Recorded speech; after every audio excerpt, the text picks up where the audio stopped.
Good evening class. चलिए हम बात करते हैं अपने टॉपिक पर अक्षांश और देशांतर रेखाओं के बारे में। तो अक्षांश और देशांतर रेखाओं के इसके बारे में मैं पढ़ाने से पहले मैं थोड़ा-सा अपने प्रीवियस क्लास जो मैंने ली थी, जो मैंने अपना लास्ट वीडियो डाला हुआ था, उसके बारे में मैं थोड़ा-सा बता के फिर मैं आगे बढ़ता हूँ इस चीज़ के बारे में। और एक मेरा एक छोटा-सा मैं एक बहुत इम्पोर्टेंट बात बताना चाहता हूँ आप सभी को, थोड़ा-सा ज्योग्राफी के बारे में।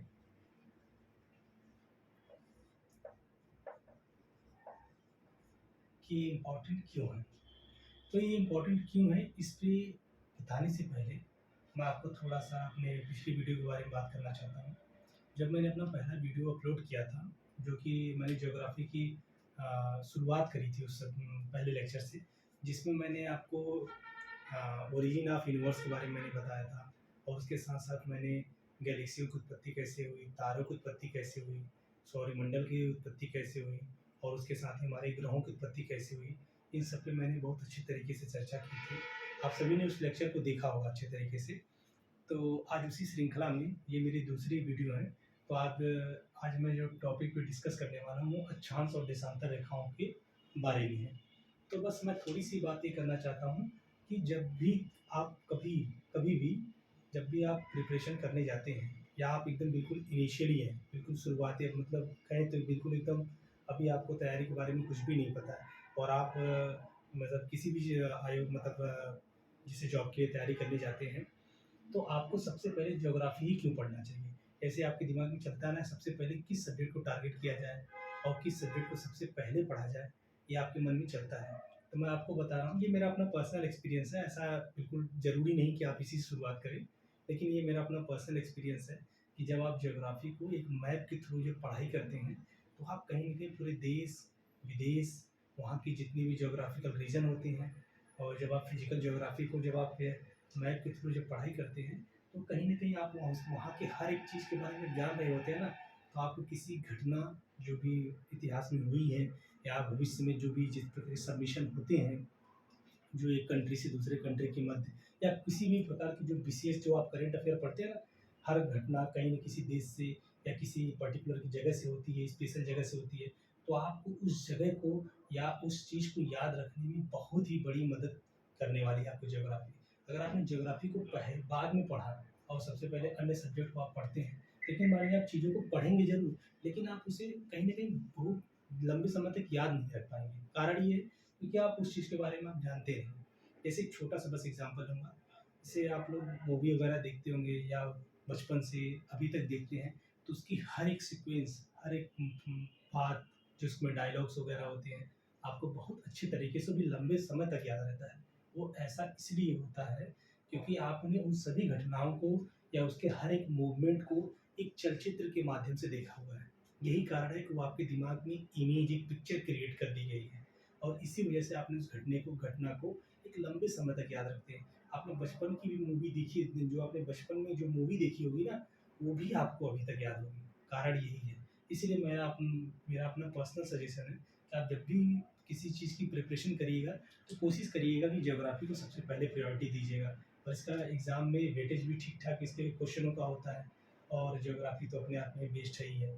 फिलहाल ये मेरा अपना पर्सनल एक्सपीरियंस है। जब आप लोग पढ़ेंगे, आप उस चीज़ को फ़ील करेंगे, तब आप इस चीज़ को महसूस कर पाएँगे कि वाक़ई में ज्योग्राफी को सबसे पहले प्रायोरिटी देनी चाहिए। चलिए ठीक है, हम आते हैं अपने अक्षांश और देशांतर रेखाओं के बारे में। वहाँ मैंने अक्षांश और देशांतर रेखाओं के बारे में पढ़ाने से पहले मैंने वहाँ कुछ टॉपिक लिख दिए हैं कि मुझे इनके बारे में बताना है, पढ़ाना है। ऐसी भी बहुत सारी बातें हैं जो मैं आपको पढ़ाते समय आपको बताऊँगा। चलिए शुरू करते हैं।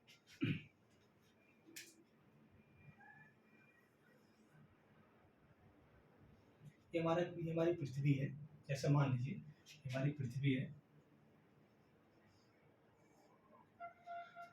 हम बात करेंगे भी आगे चल कर के कि हमें अक्षांश और देशांतर रेखाओं की क्या ज़रूरत है, ये क्यों खींची गई और इसका उपयोग क्या है, ये मैं आगे अभी कुछ ही समय में इस बात पे चर्चा करूँगा। तो सबसे पहले शुरू करते हैं अक्षांश और देशांतर रेखाएँ क्या होती हैं। तो याद रखिएगा अक्षांश रेखाओं के बारे में अगर मैं बात कर लूँ, तो अक्षांश रेखा जो होती है ना, वो पश्चिम से पूर्व की तरफ खींची गई है। अगर आप इसे देख लीजिए ध्यान से, ये पूर्व है और ये पश्चिम है। तो जो अक्षांश रेखा है ना, वो पश्चिम से पूर्व की ओर खींची गई है। ऐसा इसलिए क्योंकि हमारी पृथ्वी का जो रोटेशन है, जो हमारी पृथ्वी घूर्णन गति करती है, वो पश्चिम से पूर्व की तरफ करती है। इसीलिए जो है अक्षांश रेखाएं खींची गई हैं, ये पश्चिम से पूर्व की तरफ खींची गई है, याद रखिएगा। और जो अब थोड़ा सा अक्षांश रेखाओं के बारे में जानते हैं। जो ये रेखा खींची गई है ना, ये हमारी पृथ्वी को दो अलग बराबर भागों में बांट देती है। और जब ये विषुवत रेखा जब यहाँ से गुजरेगी ना, इसको 0 डिग्री बोलते हैं, इसको 0 डिग्री बोलते हैं, या इसको बोलते हैं विषुवत रेखा, इसको विषुवत रेखा कहते हैं, या इसको भूमध्य रेखा के नाम से भी जाना जाता है, इसको भूमध्य रेखा भी कहते हैं, इंग्लिश में इसको इक्वेटर बोलते हैं। ठीक, तो जो ये 0 डिग्री खींची गई है, ये पृथ्वी को दो अलग अलग बराबर भागों में इसने बांट दिया है। जैसे मैं कहूँ, आप एक नींबू लीजिए, और मैंने कहा कि नींबू को ऐसी जगह से काटिए जहाँ से उसके दोनों भाग बिल्कुल अलग अलग और बराबर भागों में बढ़ जाए, तो जाहिर सी बात है उसके बीच से ही उसको काटेंगे। तो ठीक उसी प्रकार से जो विषुवत रेखा खींची गई है, वो पृथ्वी की ठीक बीचों बीच से गुजारी गई है, यानी उससे खींची गई है, ताकि वो पृथ्वी को दो अलग अलग भागों में बांट सके। और जैसे जब यहाँ से रेखा खींची गई, तो दो चीजों का निर्माण हुआ। इस ऊपर वाले हिस्से को, इसको उत्तरी गोलार्ध कहा गया,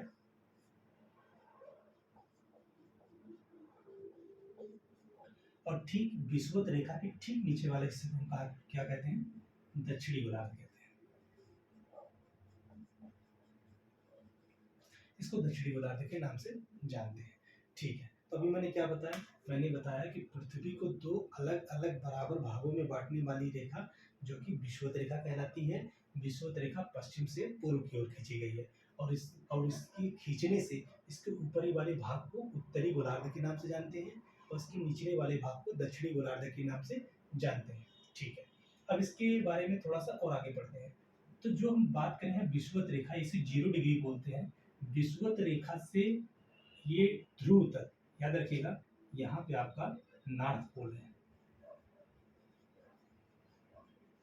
यानी उसको बोलते हैं उत्तरी ध्रुव,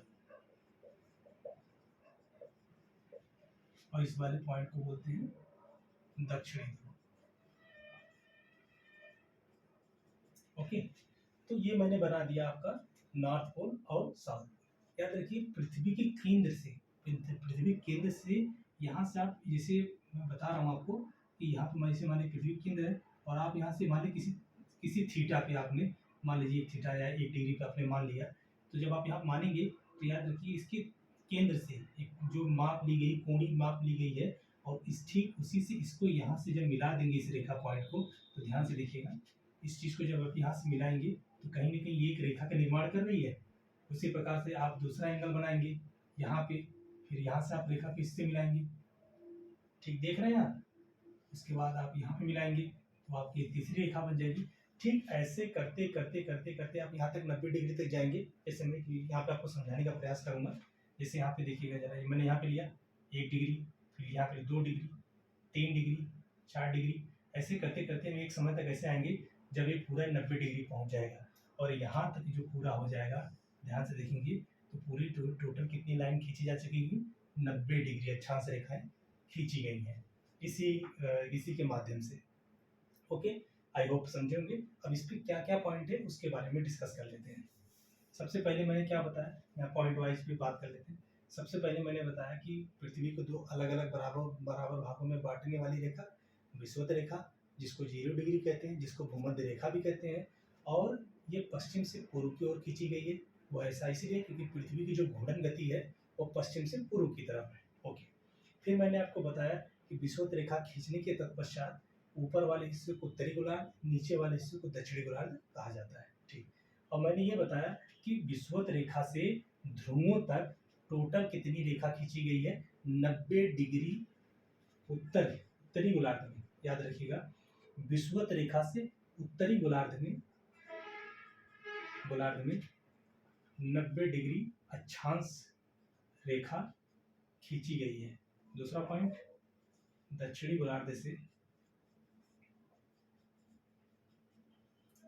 गोलार्ध से टोटल कितनी है, 90 डिग्री दक्षिणी अक्षांश खींची गई है, दक्षिणी अक्षांश रेखा। अक्षांश रेखा खींची गई है। ठीक, अब तीसरे पॉइंट पे बात कर लें। तीसरा पॉइंट ये है कि जब आपसे पूछा जाएगा कि पृथ्वी पर टोटल कितनी अक्षांश रेखाएं खींची गई हैं, तो टोटल जो अक्षांश रेखाओं की बात करेंगे तो याद रखिएगा टोटल जो होगा, टोटल अक्षांश रेखाओं की बात कर ली जाए तो 179 होगा। अब आप बोलेंगे सर ये कैसे होगा, यहाँ तो 90, यहाँ से यहाँ तक 90, यहाँ से यहाँ तक 90, तो टोटल हो गया 180। लेकिन बेटा जरा ध्यान देना, जैसे मैं आपको बता रहा हूँ ये हमारी पृथ्वी है। जब आप यहाँ से ध्यान से देखिएगा, जो आपको 0 डिग्री दिखाई दे रहा है, 0 डिग्री, ये वाला 0 डिग्री जो पृथ्वी को दो अलग अलग बराबर भागों में बांट रहा है। तो जब आप 0 डिग्री के ऊपर जाएंगे तो फिर 1 डिग्री उत्तरी अक्षांश, फिर दूसरी डिग्री उत्तरी अक्षांश, तीसरी डिग्री उत्तरी अक्षांश, ऐसे करते करते जब इसके पोल तक जाएंगे ना, तो वहाँ पर पोल पर कोई भी रेखा न होने के बजाय वहाँ पे किसी बिंदु का निर्माण होता है। क्योंकि यहाँ पे जाते थे, क्योंकि इसका सर ये वाला हिस्सा यहाँ पे कम होगा क्योंकि ये गोल शेप है, गोल शेप है, इस वजह से यहाँ पे किसी रेखा का निर्माण नहीं होता, बल्कि यहाँ पे एक बिंदु का निर्माण हो जाता है। इसीलिए बेटा याद रखना, जो 90 डिग्री जो खींची गई है, आखिरी 90 डिग्री, वो कोई वृत्त रेखा न हो के बजाय वो एक बिंदु का निर्माण करती है। इसीलिए जब बात करेंगे तो याद रखिए 179 अक्षांश रेखा है, अक्षांश रेखा है, अक्षांश रेखा है, और दो दो अक्षांशी बिंदु हैं, दो अक्षांशी बिंदु है। ठीक है, अब बात करते हैं, ये इतने सारे पॉइंट पे डिस्कस कर लिया। अब याद रखिएगा कि दो अक्षांश रेखाओं के मध्य दूरी भी पूछता है कि दो अक्षांश रेखाओं की मध्य दूरी कितनी होती है। तो आप ये चौथा पॉइंट लिखिएगा कि दो अक्षांशों के मध्य जो दूरी होती है 111.13 किलोमीटर होती है। याद रखिएगा मेरी बात को कि प्रत्येक दो अक्षांशों के मध्य 111.13 किलोमीटर की दूरी होती है। यानी हर दो अक्षांश रेखाओं के बीच की दूरी हमेशा समान होती है। परंतु जब जैसे जैसे आप ध्रुवों की तरफ बढ़ेंगे, जैसे जैसे आप विषुवत रेखा से ध्रुवों की तरफ बढ़ेंगे, इनकी अक्षांश रेखाओं की लंबाई में कमी होती जाएगी। जैसा मैं आपको यहाँ पे दिखा पा रहा हूँ, जरा ध्यान से देखिएगा इसको, हमारा ग्लोब है। आप जैसे देखिएगा, जब इस जैसे ये सबसे बड़ी वृत्त रेखा है, सबसे बड़ी वृत्त अक्षांशीय रेखा है, लेकिन जैसे जैसे आप ध्रुवों की तरफ बढ़ते चले जाएंगे ना, देखिएगा इसकी लंबाई दिन पे दिन कम होती चली जा रही है। जैसे जैसे ऊपर जाएंगे इसकी लंबाई कम होती चली जाएगी। इसीलिए जो क्या होता है, लेकिन इसके अक्षांश की लंबाई में तो कमी जरूर आ रही है, लेकिन दो अक्षांशों के मध्य की दूरी नहीं कम होगी, वो 111.13 किलोमीटर ही रहेगा। परंतु जब जाएंगे, याद रखिएगा, जब ध्रुवों पर जब जाएंगे, ध्रुवों की तरफ जब खिसकेंगे, तो ध्रुवों पे जाने पर दो अक्षांश रेखाओं की मध्य की दूरी में थोड़ा सा अंतर आ जाता है, वहाँ थोड़ी सी वृद्धि हो जाती है। और वृद्धि कितनी होती है, बहुत ज़्यादा अंतर नहीं होता। जैसे आप यहाँ पे देख रहे हैं 111.13 किलोमीटर जो है वो बहुत ज़्यादा हो जाएगा, तो वो आपको दिखेगा 111.70 किलोमीटर हो सकता है। बहुत माइनर अंतर है, पर हाँ थोड़ी सी वृद्धि जरूर हो जाती है। उनकी लंबाई में याद रखें, उनकी लंबाई में कमी होती है, परंतु दो अक्षांशों के मध्य दूरी थोड़ी सी बढ़ जाती है। क्लियर है? इतनी बातें क्लियर हो गई हैं, तो मैं आगे बढ़ता हूँ। अभी तक मैंने इतनी सारी बातें कर ली है। इसमें एक और बात जो पूछा जाएगा कि पृथ्वी पर जो काल्पनिक रेखाएं जो खींची गई हैं, उन सभी अक्षांश रेखाओं में सबसे बड़ी जो रेखा होती है वो विषुवत रेखा होती है, क्योंकि विषुवत रेखा पृथ्वी के एकदम ठीक बीचों बीच से खींची गई है, इसलिए सबसे बड़ी रेखा है। इसको 0 डिग्री न कहने के बजाय ये पृथ्वी की सबसे बड़ी वृत्त रेखा है। ओके, चलिए ठीक है, ये हमने अक्षांश रेखाओं के बारे में बात कर ली है। अब मैं अक्षांश रेखाओं के कुछ महत्वपूर्ण अक्षांश रेखाओं के बारे में मैं आपको बताना चाहता हूँ।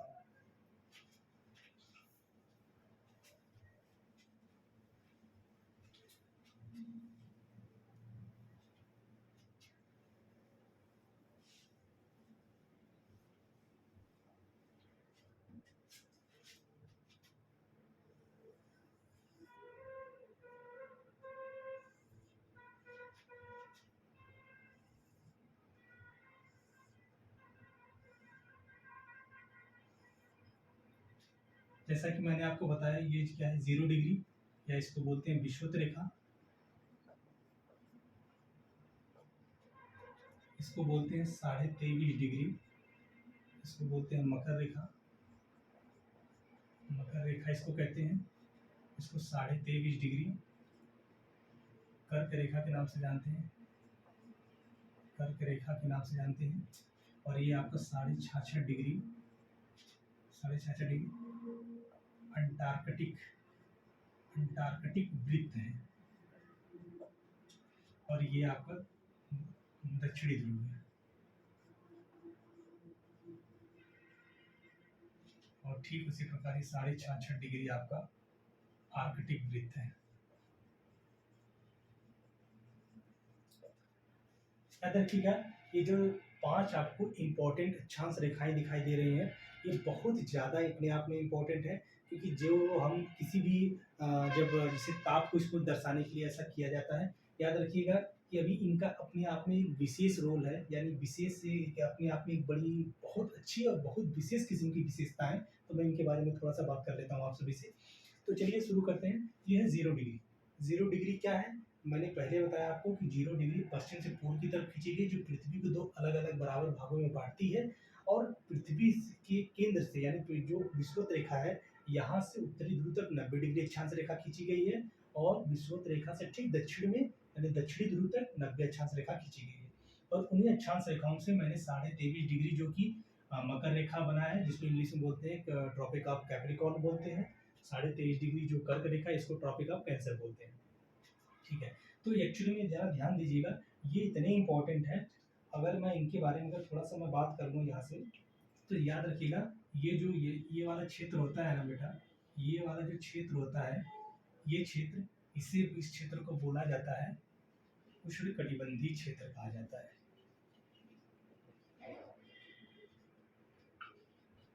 उष्णकटिबंधीय क्षेत्र कहा जाता है। एक्चुअली ये क्या, उष्णकटिबंधीय जो क्षेत्र है ना, ये क्या है, पूरा जो ये 2 क्षेत्रों के मध्य, ध्यान से देखिए, 23.5 डिग्री उत्तरी और 23.5 डिग्री दक्षिणी, ये जो पूरा माध्यम होता है ना, यहाँ पर सूर्य की जो किरण होती है, यानी सूर्य का जो प्रकाश होता है, वर्ष भर बराबर होता है। इसीलिए यहाँ का तापमान बहुत उच्च होता है। और इसी वजह से यहाँ पे क्या होता है, जब तापमान अधिक उच्च होता है, तो यहाँ के लोगों की काम करने की एफिशिएंसी बहुत ज़्यादा होती है। यहाँ पे हर प्रकार के मतलब खेती है या व्यवसाय है, हर तरीके का बहुत ही उच्च कोटि का होता है। अभी इसके बारे में जब हम आगे पढ़ेंगे ज्योग्राफी के बारे में, तब मैं आपको इसके बारे में बताऊंगा। लेकिन हाँ, थोड़ा सा आपको बता दूं, याद रखिएगा, कि जो ये वाला एरिया विषुवत रेखा से जरा ध्यान से देखिएगा, 10 डिग्री, ज़्यादा नहीं, मैं आपको बताता हूँ अभी, जरा ध्यान से देखिएगा, ये 10 डिग्री, ये और 10 डिग्री। मैं फिर से बता दे रहा हूँ, ये 0 डिग्री आपको ब्लैक वाली दिख रही है, 0 डिग्री से ठीक उत्तर में 10 डिग्री, मैं यहाँ पे लिख दे रहा हूँ, ये 10 डिग्री हो गया। और यहाँ पे भी 10 डिग्री, लेकिन 10 डिग्री क्या, 10 डिग्री दक्षिणी ध्रुव, दक्षिणी गोलार्ध, 10 डिग्री उत्तरी गोलार्ध। याद रखिएगा, इन क्षेत्रों के मध्य, यानी इन 2 अक्षांशों के मध्य, किसी भी महाद्वीप का जो भी देश इसके अंतर्गत आता है, यकीन मानिए कि वहाँ पे महासागरों की इतना ज़्यादा विस्तार है। जब मैं आपको भी सारे महाद्वीपों के बारे में आगे पढ़ाऊंगा, तब मैं आपको दिखाऊंगा मैप बना करके कि महासागरों का विस्तार कितना ज़्यादा है। तो महासागर क्योंकि विषुवत रेखा ठीक महासागर, ज़्यादातर इसका एरिया जो विषुवत रेखा का एरिया है, वो सबसे ज़्यादा महासागरों से ही को गुजरा है। तो जो महाद्वीप जो इसके क्षेत्र में आते हैं, यहाँ पे क्या होता है, मतलब वर्ष पूरा दिन उच्च तापमान बना रहता है, पूरे वर्ष भर उच्च तापमान बना रहता है। इस वजह से यहाँ पे वाष्पोत्सर्जन की प्रक्रिया बहुत ज़्यादा होती है, वाष्प बहुत ज़्यादा होते हैं। जब वाष्प ज़्यादा बनेंगे, तो ह्यूमिडिटी बहुत ज़्यादा होगी, आर्द्रता बहुत ज़्यादा होगी। और आर्द्रता ज़्यादा होने की वजह से क्या होता है, पूरा पूरा दिन इंसान का जो बॉडी होती है, पूरी पसीने से चिपचिपी बनी रहती है। इस वजह से इंसान की जो काम करने की एफिशिएंसी है, वो घट जाती है। मैं आगे चल कर के आपको बताऊंगा, आप या तो इकोलॉजी इन्वायरमेंट जब पढ़ेंगे तो आपको पता चलेगा, या फिर बायोलॉजी पढ़ेंगे तो आपको पता चलेगा कि टेम्परेचर का कितना बड़ा रोल होता है। टेम्परेचर इतना इतना ज़्यादा इम्पैक्ट डालता है किसी के ऊपर, कि वहाँ की कैसी भौतिक संरचना होगी, चाहे कोई ऑब्जेक्ट हो या कोई चट्टान हो या कोई जंतु भी, मतलब कोई जीव जंतु हो या जानवर हो या मनुष्य हो, वहाँ पे टेम्परेचर कितना ज़्यादा इम्पैक्ट ऐसा होता है कि वहाँ की उसकी भौतिक संरचना किस प्रकार होगी, किस प्रकार से वो डेवलप करेगी, उसका रंग रूप क्या होगा, सब कुछ इस तापमान पर निर्भर करता है। तो आगे के विषय है, मैं उस पर जब फ्यूचर में पढ़ाऊंगा तो उसके बारे में बताऊंगा। तो जैसा कि मैंने बताया कि 10 डिग्री उत्तरी अक्षांश और 10 डिग्री दक्षिणी अक्षांश के मध्य जितना क्या होता है, यहाँ पे ह्यूमिडिटी बहुत ज़्यादा होती है, आर्द्रता बहुत होती है। और यहाँ पे इसलिए जितने भी लोग हैं, वो लोग होते हैं उस देश के, जो भी देश इसके अंदर में आता है, जैसे ज़्यादातर हिस्सा देखिए अफ्रीका वगैरह की, जो युगांडा हो गया, केनिया हो गया, वो सारे देश इसी के मध्य आते हैं। इसीलिए देखिए सबसे ज़्यादा कि जो इथोपिया हो गया, इस तरह के देश वहाँ बहुत गरीब देश माने जाते हैं। क्यों? क्योंकि वहाँ पे कार्य करने की जो भी एफिशिएंसी बहुत कम होती है, और साथ-साथ वहाँ वर्ष भर मतलब पूरा दिन बारिश ही होती है। मतलब पूरा दिन कहने का मतलब है कि 12 बजे से बाद बारिश होती है। क्योंकि सुबह से सूर्य की किरणें पड़ती है, तो बहुत सारा वाष्प बनता है, और वाष्प बनने के बाद वो बादल का निर्माण करते हैं। निर्माण करने के बाद 1-2 बजे के बाद पूरी रात तक बारिश होती है। तो ये सिलसिला है, ठीक है? उसके बारे में जब मैं आपको ओशनोलॉजी पढ़ाऊँगा तो फिर बताऊँगा आपको, ओशनोग्राफी। तो मैंने आपको विषुवत रेखा के बारे में बता दिया। याद रखिए कि जो अक्षांश रेखाएँ होती हैं, ये ताप का निर्धारण करने के लिए बहुत सहायक होती हैं। जब आप कैसे आप बताएँगे कि किस क्षेत्र में कितना तापमान है, कौन से देश में कितना ज़्यादा तापमान बढ़ रहा है, तो आप अक्षांश रेखाओं के माध्यम से ही बताते हैं कि ये वाला तापी क्षेत्र है, ये वाला शीतोष्ण क्षेत्र है, ये वाला शीत क्षेत्र है, तब आप इस चीज़ का निर्धारण बड़े आराम से कर पाते हैं। तो मैंने आपको बताया कि जो ये 23.5 डिग्री जो मकर रेखा से लेके 23.5 डिग्री जो कर्क रेखा है, इनके मध्य में सूर्य का विचलन पूरे वर्ष भर समान होता है, और प्रत्येक अक्षांश रेखा पर एक दिन ऐसा होता है कि प्रत्येक अक्षांश पे जो सूर्य की किरणें होती है बिल्कुल लंबवत गिरती हैं। जैसे 23.5 डिग्री कर्क रेखा पे लंबवत कब गिरती है?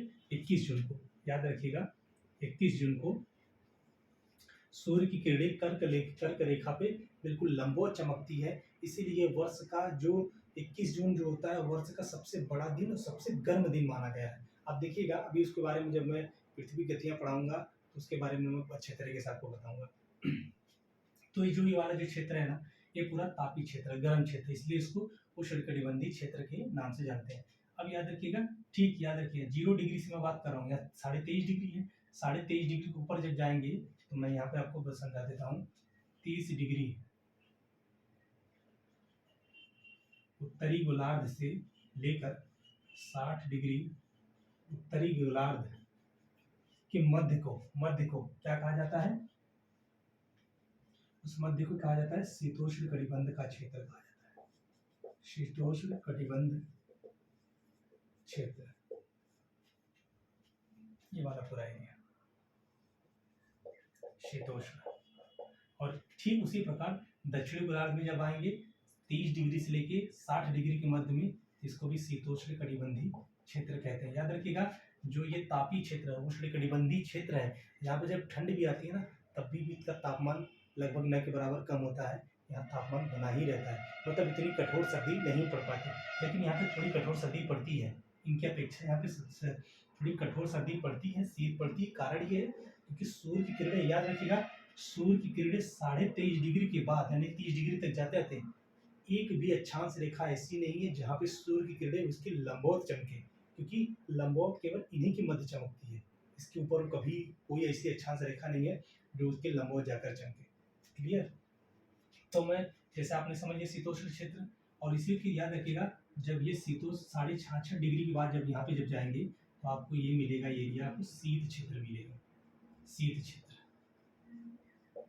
ये भी आपको शीत क्षेत्र मिलेगा। क्लियर है? क्यों? क्योंकि यहाँ पे शीत क्षेत्र इसलिए मिलेगा क्योंकि यहाँ पे सूर्य की किरणें बहुत तिरछी पड़ती हैं। बहुत ज़्यादा तिरछी पड़ने की वजह से क्या होता है इसमें, और जब आपको पता है, जब कोई प्रकाश जब तिरछा पड़ता है किसी भी भूभाग पर या किसी भी ऑब्जेक्ट के सरफेस पे, यानी किसी भी वस्तु की सतह पर जब वो तिरछा प्रकाश पड़ता है, तो उसकी ऊष्मा और प्रकाश, उसकी ऊष्मा बोल सकते हैं, उसकी ऊष्मा काफ़ी कम हो जाती है। लेकिन जो बिल्कुल ऑब्जेक्ट है, मान लीजिए ऑब्जेक्ट है, ज़रा ध्यान समझिए, मेरा हाथ ऑब्जेक्ट है, और जब यहाँ सूर्य का प्रकाश जब सीधा इसको डायरेक्टली हिट करेगा 90 डिग्री पे ना, 90 डिग्री, 80 डिग्री, 70 डिग्री पे, तो यकीन मानिए उसकी एनर्जी, उसका प्रकाश, उसका ताप बहुत ज़्यादा होता है। लेकिन जैसे जैसे वो तिरछी पड़ती चली जाएगी, जैसे मेरा ऑब्जेक्ट है, अब प्रकाश यहाँ तिरछिछला होकर गुजरेगा ना, तो ऑटोमेटिकली वहाँ पे क्या होगा, उसका तापमान कम हो जाता है। क्लियर है? तो मैं अक्षांश रेखाओं के बाद अब मैं सीधा चलता हूँ देशांतर रेखाओं पे बात करते हैं। इतनी सारी मैंने आपको बातें बता दी है। अगर आपको अगर नहीं समझ में आएगा तो आप वीडियो को दोबारा देखिएगा, या उसे फिर से पीछे करके देखिएगा, तो आपको सारी बात समझ में आ जाएगी। ठीक है, अब हम चलते हैं आगे पे।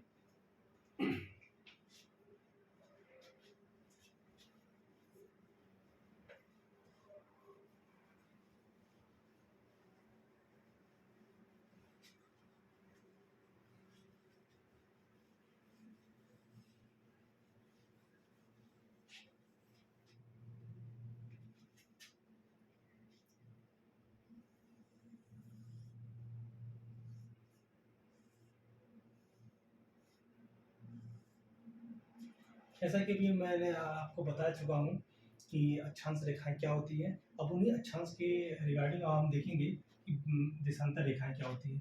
जैसा कि मैंने आपको बताया, ये है विषुवत रेखा, विषुवत रेखा।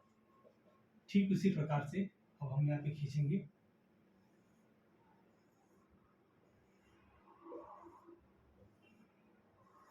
ये हुई देशांतर रेखाएँ। पर याद रखिएगा, मैंने आपको बताया कि जो विषुवत रेखा होता है वो क्षैतिज होता है, क्षैतिज, बिल्कुल लेटा हुआ, इसलिए उसको लैटीट्यूड बोलते हैं। मतलब वैसे बस मैं ऐसे सुविधा के लिए बोल रहा हूँ कि लैटीट्यूड यानी लेटा हुआ, लेकिन आप मत समझिएगा लेटने की वजह से उसे लैटीट्यूड कहा जाता है। एक्चुअली में क्या है कि वो क्या है, क्षैतिज होती है। लेकिन जो देशांतर रेखा होती है वो बिल्कुल ऊर्ध्वाधर होती है, वर्टिकल होती है। एक ध्रुव से दूसरे ध्रुव को मिलाने वाली रेखा क्या होती है, वो आपकी देशांतर रेखा होती है। तो याद रखिए, देशांतर रेखा जब खींची गई, जैसा कि आपने देखा कि जब अक्षांश रेखा खींचा गया तो सुविधा के लिए आपको कहीं न कहीं जीरो मानना ही था, तो आपने ठीक है बीच से उसको जीरो माना।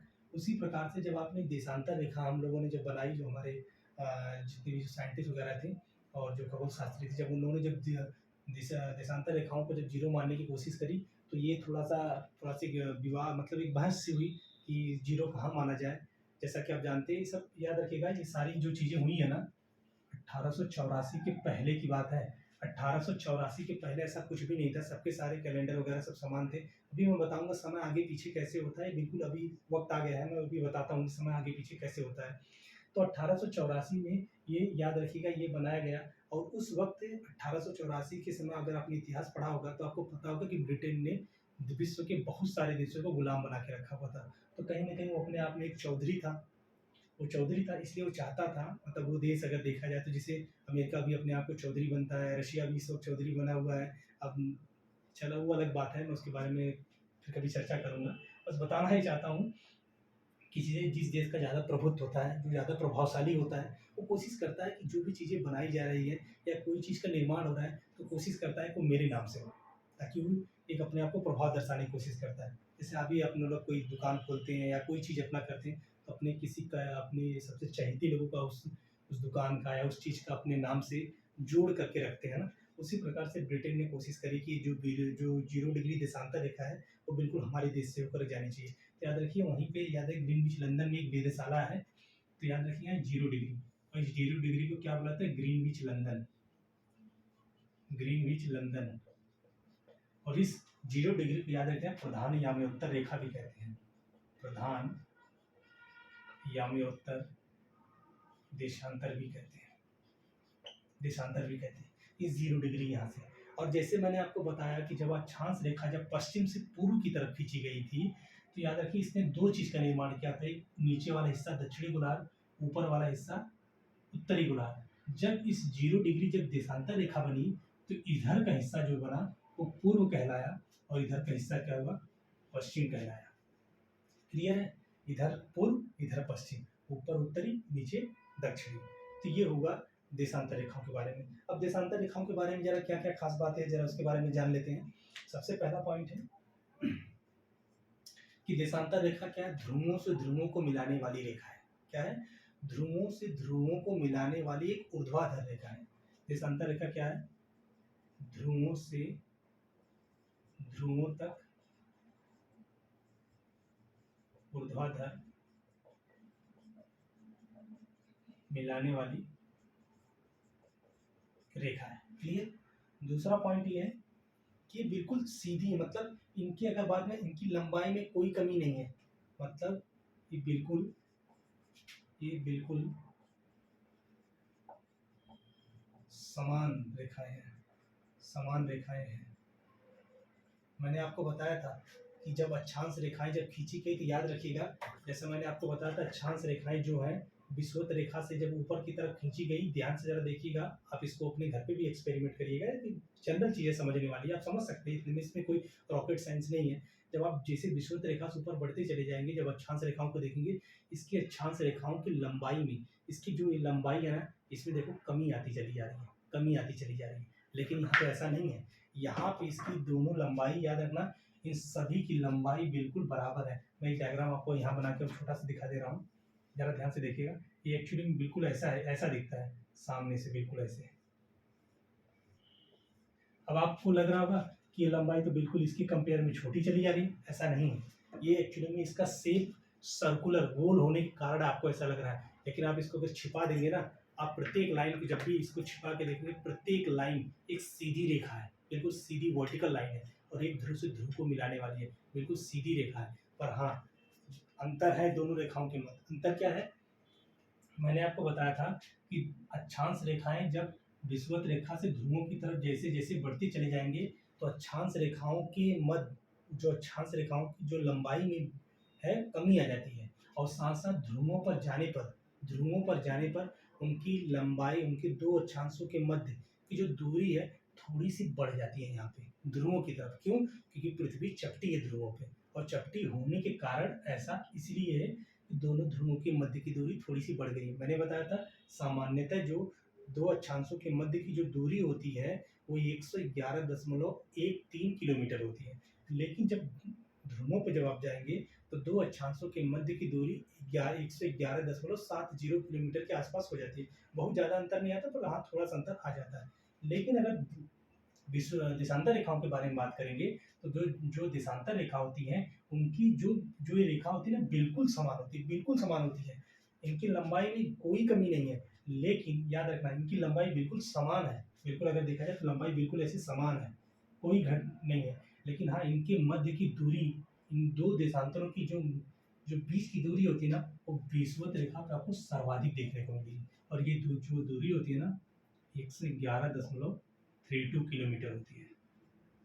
याद रखिएगा, दो देशांतरों के मध्य सबसे सर्वाधिक जो दूरी होती है, वो जो होती है विषुवत रेखा के बिल्कुल करीब में होती है।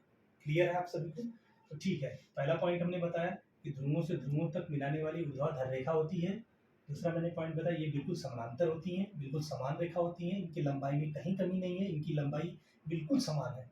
और तीसरा पॉइंट मैंने बताया, इस दो दो देशांतरों की मध्य सबसे अधिक जो दूरी पाई जाती है, वो विषुवत रेखा के करीब पाई जाती है, जो कि 111.32 किलोमीटर के आसपास होती है। ठीक है, तो एक पॉइंट है और नोट करिएगा, जब जब देशांतर और अक्षांश रेखाएं जब आपस में मिलते हैं ना, तो एक ग्रिड का निर्माण करते हैं। जरा ध्यान दीजिएगा, ध्यान से देखिएगा, ये एक ग्रिड है, ये है,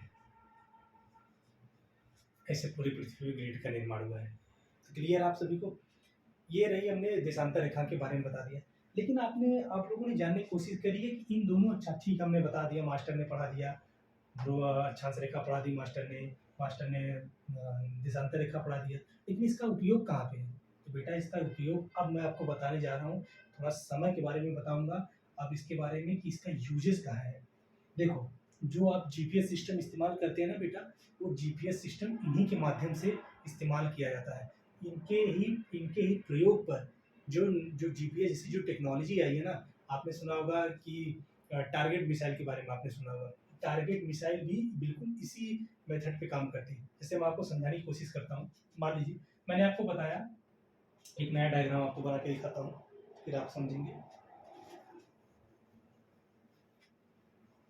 हाँ, एक चीज़ मैंने आपको नहीं बताई, मैं अभी बता दे रहा हूँ। ये सवाल तो ये था कि मैंने जैसे आपको बताया कि अक्षांश रेखाएं जो टोटल कितनी थी, 179 टोटल अक्षांश रेखाएं, दो तो अक्षांशी बिंदु, उत्तरी ध्रुव पे दक्षिणी ध्रुव पर। लेकिन सवाल ये भी तो आता है कि हमारी पृथ्वी पर टोटल कितनी देशांतर रेखा खींची गई? तो बेटा याद रखना, टोटल जो बात करेंगे, टोटल देशांतर रेखाओं की अगर मैं बात करूँ, याद रखना ये कितनी है, 360 डिग्री, 360 डिग्री खींची गई। आप बोलेंगे कैसे? मेरी बात हमेशा याद रखना, मेरे दिमाग में इस बात को एकदम बैठा लीजिए। पूरे ब्रह्मांड में जितनी भी गोल वस्तुएं होती हैं, सब की सब 360 डिग्री के एंगल बनाती हैं। आप कोई गेंद ले लीजिए, कोई फुटबॉल ले लीजिए, वॉलीबॉल, कितनी भी बड़ी गोल आकृति चाहे छोटी से छोटी आकृति की क्यों ना हो, वो 360 डिग्री का एंगल बनाती है। मैं आपको समझा देना चाहता हूँ। जैसे मान लीजिए, जैसे आपने पढ़ा होगा, इसको हम बोलेंगे नॉर्थ, ईस्ट, वेस्ट, साउथ। इन दोनों के मध्य का कोण कितना होता है? 90 डिग्री। इन दोनों के मध्य का कोण कितना होता है? 90 डिग्री। इनके मध्य का कोण कितना होगा? 90 डिग्री। इनके मध्य का कोण कितना? 90 डिग्री। जरा ध्यान से देखिएगा, इसको हम मिलाएंगे ना, देखिएगा एक गोले का रूप ले रहा है, एक सर्कुलर, यानी एक सर्कल का रूप ले रहा है। और जब 90 डिग्री एक का बोलेंगे तो 90 × 4 = 360 डिग्री। क्लियर है आप सभी को? तो याद रखिएगा कि पृथ्वी पर टोटल कितनी देशांतर रेखा खींची है? 360 डिग्री। अब मैं आपको बताना चाहता हूँ, जो मैं आगे बताना चाहता था, अपने टॉपिक पे आते हैं। तो मैं बताना चाहता था कि देशांतर रेखा और अक्षांश रेखाओं का यूजेस कहाँ पे है। तो मैं जैसे मैं आपको बताया कि जीपीएस जो सिस्टम आप इस्तेमाल करते हैं, देखिए मैं एक डायग्राम आपको छोटा सा बना के दिखाता हूँ। मान लीजिए विषुवत रेखा हो गई, इस तरह से मैंने इसे खींच दिया और मैंने इस तरह से इसे भी बना दिया। अब मैं देखिए जरा ध्यान दीजिए, ये है विषुवत रेखा, विषुवत रेखा जिसको 0 डिग्री भी बोलते हैं, और ये वाला हिस्सा भी यहाँ भी 0 डिग्री है, यह इसे बोलते हैं देशांतर, या इसको प्रधान याम्योत्तर रेखा भी कहते हैं, जो कि ग्रीनविच लंदन से गुजारी गई है। ये भी 0, ये भी 0, इधर का पूर्व का हिस्सा, इधर का पश्चिम का हिस्सा, इधर का दक्षिणी हिस्सा यानी विषुवत रेखा के ठीक नीचे दक्षिणी हिस्सा, और इसके नीचे ऊपर वाला उत्तरी हिस्सा, ठीक है, उत्तरी गोलार्ध या दक्षिणी गोलार्ध। अब जरा मैं एक बात बताऊंगा आपको, जरा ध्यान से देखिएगा, यानी ये वाला हिस्सा जरा ध्यान देखिए, ये वाला हिस्सा, और थोड़ा इस वाले हिस्से पर जरा ध्यान दीजिएगा, मैं इसे बस बताना चाहता हूँ। तो जरा ध्यान दीजिए कि इस वाले हिस्से को कैसे देखिएगा, ये विषुवत रेखा है, इसके ऊपर वाला पूरा पूरा पूरा उत्तरी गोलार्ध है, इसके नीचे वाला पूरा दक्षिणी गोलार्ध है, लेकिन और इसकी हिस्से के इधर पूरब, इधर पश्चिम, पूरा इधर पूरब, पूरा इधर पश्चिम। तो अगर मैं इसको ऐसे कर लूँ, जरा ध्यान दीजिएगा, ध्यान से देखिएगा, बिल्कुल ऐसे कर लूँ तो ये वाला हिस्सा क्या कहलाएगा? उत्तर पूर्व कहलाएगा, कहलाएगा कि नहीं कहलाएगा? अगर इसको बात ऐसे कर लूँ, ये वाले हिस्से को, इसको क्या बोलेंगे? दक्षिण पूर्व बोलेंगे, ऐसा। और इसके बारे में बात करेंगे, इस वाले हिस्से को, इसको बोलेंगे दक्षिण पश्चिम, दक्षिण पश्चिम, इसको बोलेंगे उत्तर पश्चिम। क्लियर है? एक सेकेंड है,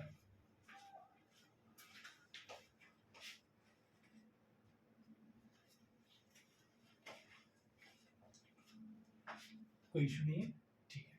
तो ये है उत्तरी, ठीक है, ये हो गया आपका, हमने जिसे डायरेक्शन बता दी।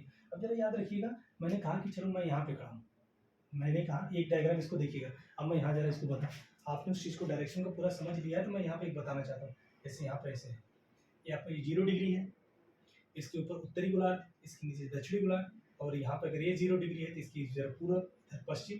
तो ठीक है, मैं मान लीजिए मैं यहाँ पे खड़ा हूँ, मैंने कहा जैसे ये मैं हूँ, मैं विषुवत रेखा पे, याद रेखा, मैं यहाँ पे बोलो 1 डिग्री दक्षिणी अक्षांश, दक्षिणी अक्षांश, दक्षिणी अक्षांश पर हूँ, ठीक, मैं अक्षांश पर खड़ा हूँ, 1 डिग्री दक्षिणी अक्षांश पर खड़ा हूँ।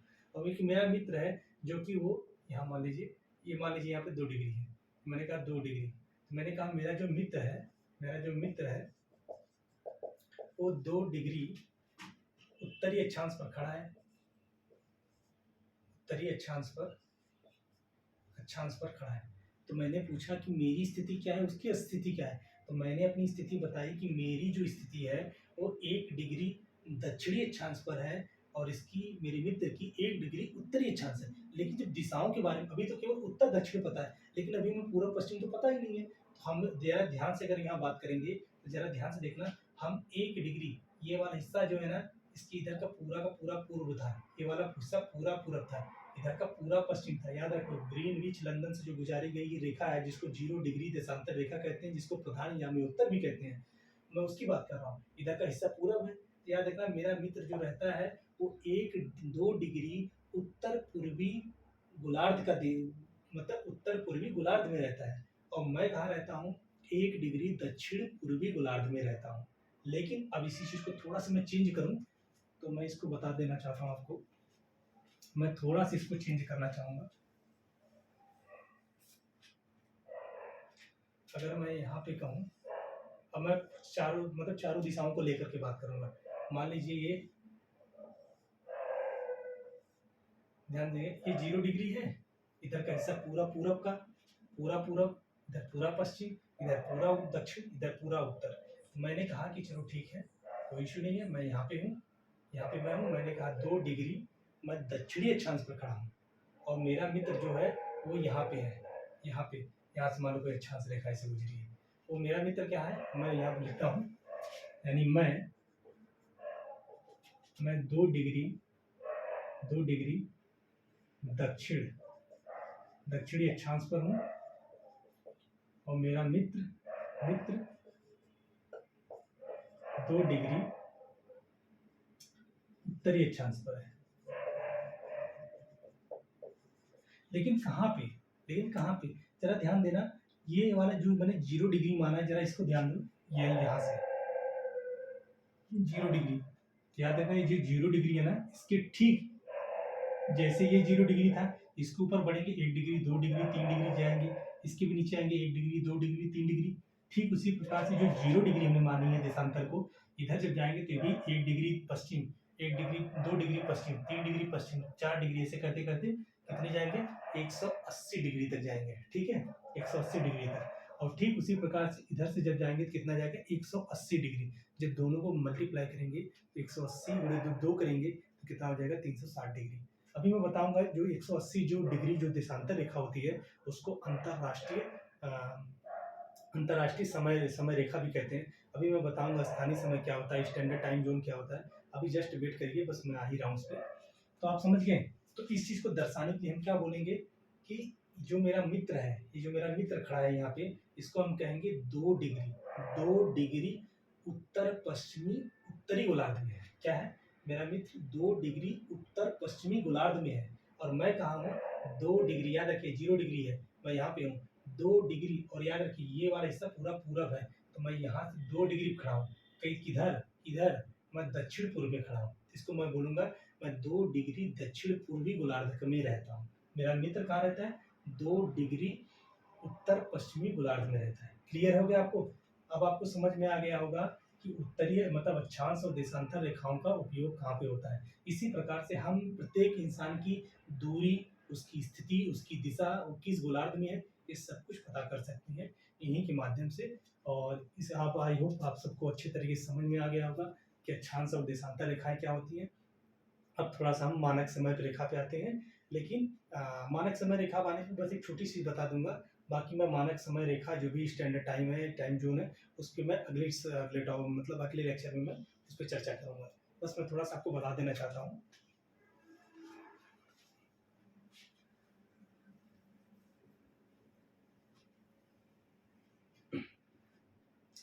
जैसे मैंने आपको बताया, पृथ्वी अपना रोटेशन अपने घूर्णन पे, याद रखना, पृथ्वी अपना रोटेशन जैसे 23.5 डिग्री पे, याद रखना 23.5 डिग्री पे हमारी पृथ्वी झुकी हुई है और हमारी पृथ्वी का रोटेशन बिल्कुल ऐसे है। देखिए ये होती है घूर्णन गति, अपने अक्ष पे घूम रही है, बिल्कुल ऐसे अपने अक्ष पे घूम रही है।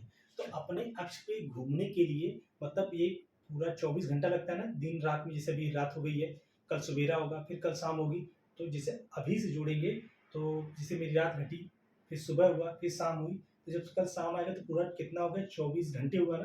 तो हमारी पृथ्वी को पूरा एक रोटेशन करने में, अपने अक्ष पे पूरे एक एक्सिस पे, अपने एक्सिस पे एक घूर्णन पूरा करने में कितना समय लगता है, 23 घंटा 56 मिनट समथिंग सेकंड लगता है, 4 मिनट समथिंग सेकंड। ठीक है, तो मोटा मोटा अपने सहूलियत के लिए, अपने मतलब सुविधा के लिए इसको 24 घंटा मान लेते हैं। तो 24 घंटा में आपको पता होगा कि 24 घंटे में एक चक्कर पूरा लगा लेते हैं। ठीक, एक चक्कर लगा लेते हैं। तो याद रखिए, तो 24 घंटे में 24 घंटे इज इक्वल टू, अगर इसे मिनट में कन्वर्ट करेंगे तो 1440 मिनट आता है। ठीक है, 1440 मिनट। हमारी पृथ्वी, ये हमको पता है कि हमारी पृथ्वी पूरे 24 घंटे में एक चक्कर लगा लेती है अपने अक्ष पर। तो हमारी पृथ्वी पर टोटल कितनी रेखाएं खींची हैं, देशांतर रेखाएं 360 डिग्री। तो हम इसको यहाँ पे देखेंगे, जरा ध्यान दीजिएगा यहाँ पे। 360 डिग्री बराबर हो जाएगा 1440 मिनट, क्योंकि 1440 मिनट बराबर होता है ये 24 घंटा। इसे मैंने मिनट में कन्वर्ट कर दिया है। तो जब 1 डिग्री आप निकालेंगे, 1 डिग्री बराबर हो जाएगा 1440 बटे 360 करेंगे, 360 करेंगे, कट जाएगा, आ जाएगा आपका 1 डिग्री घूमने में 4 मिनट का वो समय लगता है। यानी हमारी पृथ्वी जो है, जैसे ध्यान से देखिएगा, हमारी पृथ्वी 1 डिग्री से घूमने में, 1 डिग्री से घूमेगी 4 मिनट का समय लेगी, फिर दूसरी डिग्री घूमेगी 4 मिनट का समय लेगी, तीसरी डिग्री घूमेगी 4 मिनट का समय लेगी। तो मैं सीधी सी बात कहूँ, अगर 4 मिनट का समय है तो 15 गुणे अगर 4 मैं कर दूँ तो 15 चौका 60 है, और ये कितना है, मिनट है। तो मैं और इसको घंटे में कन्वर्ट करते हैं, यानी 1 घंटे में हमारी पृथ्वी जो है वो 15 डिग्री घूमती है। हमारी पृथ्वी जो है 15 डिग्री घूमने में 1 घंटे का समय लेती है। अब मैं अगले लेक्चर में आपसे बात करूंगा कि अक्षांश रेखाओं, देशांतर रेखाओं के माध्यम से जब हम उसमें अंतर्राष्ट्रीय समय निकालेंगे, स्थानीय समय क्या होता है, अंतर्राष्ट्रीय समय क्या होता है, अंतर्राष्ट्रीय तिथि रेखा क्या होती है, उसके बारे में मैं अगले क्लास में चर्चा करूंगा, जिसमें मैं उसको पढ़ाने के बाद आपको मैं पृथ्वी की गतियाँ भी उसमें आपको कंप्लीट करा दूंगा। तो आई होप कि आपको ये सारी चीज़ अच्छी तरीके से समझ में आ गई हो। जो चीज़ आपको लगी हो कि ना समझ में आई हो, या आपको लगे कि इस चीज़ में कुछ जो चीज़ आपको मतलब समझते हुए कोई प्रॉब्लम हुई, तो आप उसे कमेंट बॉक्स में उसे मेंशन करिएगा। मैं उसी मेंशन को कोशिश करूँगा कि अगले वीडियो में से क्लियर कर दूँ।